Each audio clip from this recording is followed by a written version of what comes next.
extra time.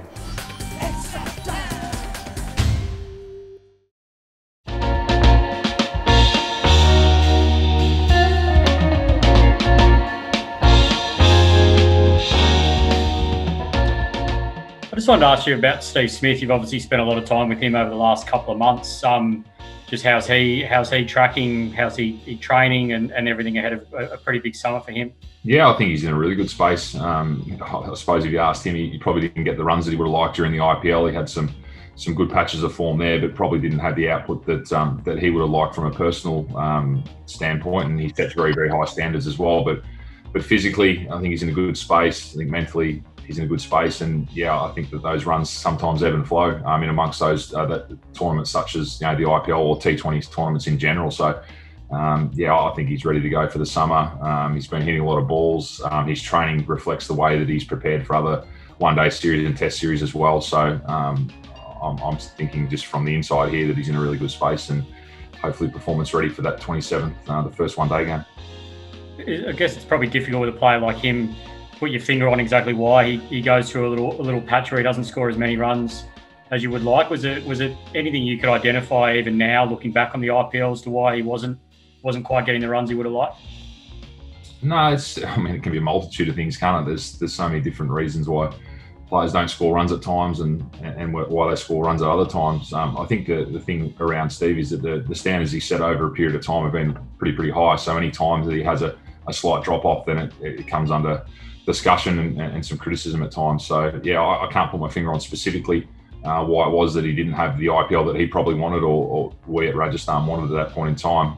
But all I can say is that his preparation's been outstanding, the way he's hitting the ball at the moment. And that's all in training as well, the ability to go out there and score runs in the centre come the 27th, the key point in that. But he's preparing as well as he can be. And I'm not guaranteeing that he's going to perform during the one-day series, but he's giving himself the best chance to do that.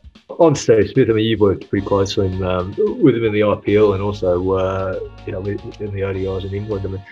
How do you feel as if he's approaching the short ball, given that he got hit in England, the Kiwis went after him, Archer got him last year.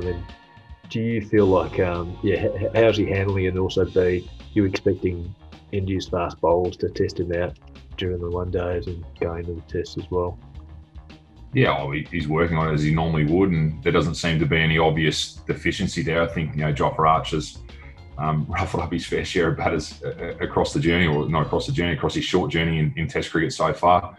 So it's definitely a tactic. I think it's a tactic to those players that are so strong down the ground and square the wicket off the front foot as well. So for me, it's probably going to be a tactic that a lot of bowling units use against our top line batters, in particular with 4 men out in one-day cricket. It seems to be an obvious way to defend a little bit better with your deep backward square, your fine leg, and your third man and your deep cover point. So you're sort of trying to get them to not have the ability to hit down the ground anyway because of the restrictions to the field. So look, I'm sure that they'll have their plans to him. We saw it in the one-day series last time when we went to India as well, that they had a clear plan early on in the innings where they had sort of a leg gully, a deep square and a deep man just in front of square. And I think they had everyone up on the offside there at times when he was batting in the power play. So that's a tactic that they've used before. And as I said, it's probably to negate the runs that he scores and try to get yourself the best opportunity to potentially get him out in that area. But he was able to combat that in India last time. I think he got a magnificent 137, I think, in the last game at Bangalore there, and he got a significant contribution at Rajkot, sorry, not at Rajput.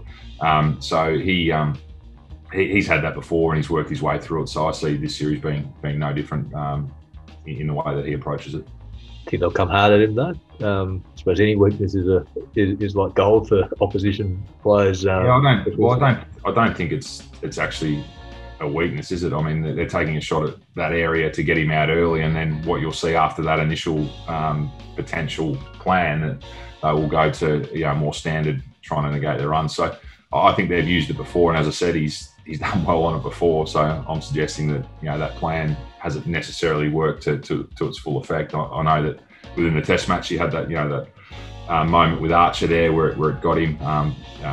But yeah, in terms of coming back off that, he was still able to score runs, and even in one-day cricket, he's been able to score runs, and in T20 cricket, he's been able to score runs with that plan being adopted by opponents. So I don't necessarily see it as a weakness, but they can keep approaching it that way if they want.